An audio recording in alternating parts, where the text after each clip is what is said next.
प्रणाम महर्षि व्यास। आयुष्मान भव। प्रणाम दादाश्री युधिष्ठिर। आयुष्मान भव। प्रणाम दादाश्री भीम। आयुष्मान भव। प्रणाम दादाश्री अर्जुन। आयुष्मान भव पौत्र। प्रणाम दादाश्री नकुल। प्रणाम। प्रणाम दादाश्री सहदेव। बड़ा सौभाग्यशाली है आज का दिन, जब मेरा समस्त परिवार मेरे सामने खड़ा है। मुझे गर्व है इस बात का कि मैंने ऐसे कुल में जन्म लिया है जिसने इस युग में सत्य, धर्म और परमवीरता की पताका थाम रखी है। मेरे अहोभाग्य कि आप सब महापुरुषों के एक साथ दर्शन हुए।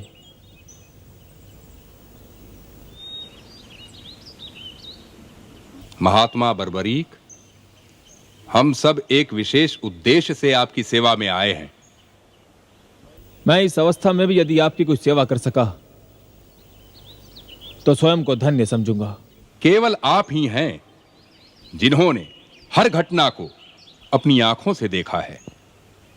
कृपया हमें यह बताइए, इस युद्ध में किसका क्या योगदान रहा और कौन है जिसे हम इस युद्ध का नायक कहें? युद्ध में हर उस व्यक्ति का योगदान होता है जो युद्ध में भाग लेता है।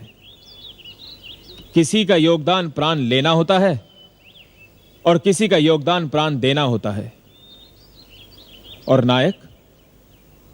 नायक तो हर योद्धा होता है, चाहे वो साधारण सैनिक हो या सेनापति। फिर भी यदि आपसे पूछा जाए आपने क्या देखा तो आप क्या कहेंगे? मैं वही कहूंगा जो मैंने देखा। और आपने क्या देखा? मुझे तो सारे युद्ध में रणभूमि में चारों ओर वासुदेव ही वासुदेव दिखाई दिए। हर योद्धा के पीछे मुझे श्री कृष्ण दिखाई दिए, जिनका सुदर्शन चक्र यूं काटता चीरता चल रहा था जैसे प्रकाश अंधकार को, सत्य मिथ्या को और ज्ञान अज्ञान को चीरता है।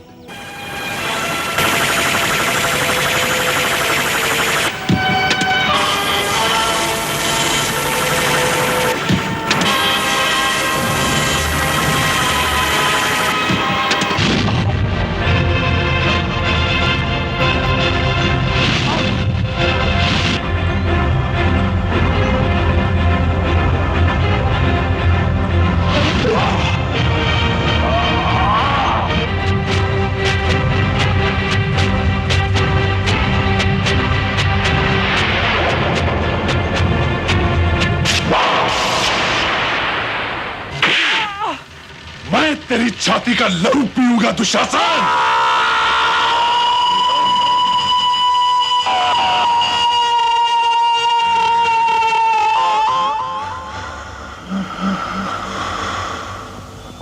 लो पांचाली, मैं तुम्हारे इन अपमानित केशों के लिए दुशासन की छाती का लहू लाया हूं।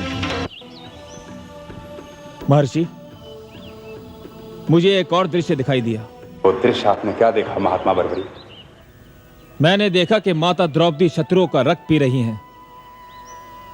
मुझे पहले तो अपनी आंखों पर विश्वास नहीं हुआ, किंतु जब मैंने ध्यान से देखा तो मुझे लगा कि ये माता द्रौपदी नहीं, ये संसार की वो अनगिनत नारियां हैं जिन्होंने मानव जाति को अपना दूध पिलाकर पाला था, पर मानव जाति ने इनका तिरस्कार किया, इनका अपमान किया।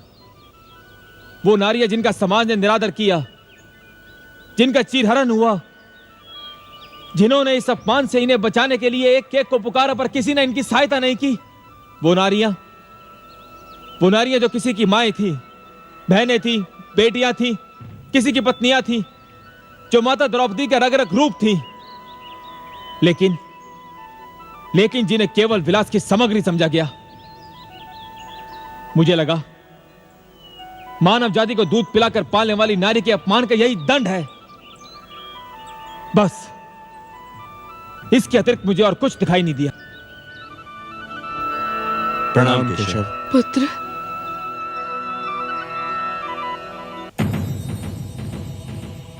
हे बंसीधर, क्या मेरा पुत्र सदैव इसी अवस्था में रहेगा? कदापि नहीं। अपनी शक्ति का उपयोग तो हर प्राणी करता है। तुम्हारा पुत्र ऐसा पराक्रमी है जिसने असीम शक्ति रखते हुए भी उस पर अंकुश लगा दिया। महान है तुम्हारा पुत्र,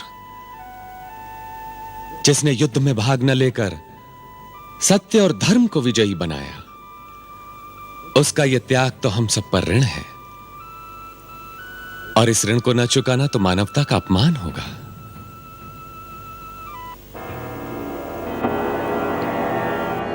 वासुदेव श्री कृष्ण, आपने हमें याद किया। देवी, महात्मा बर्बरीक का धड़ लाया जाए। जो आज्ञा।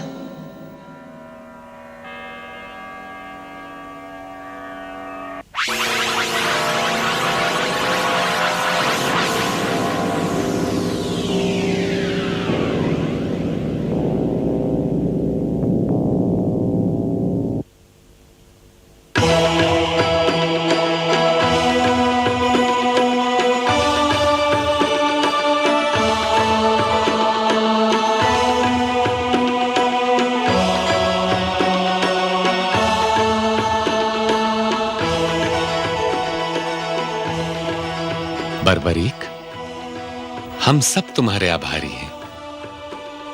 अब अपनी पूर्व अवस्था में आ जाओ।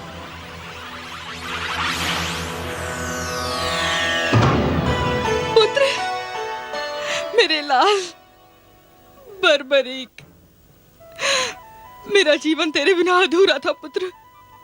चल घर।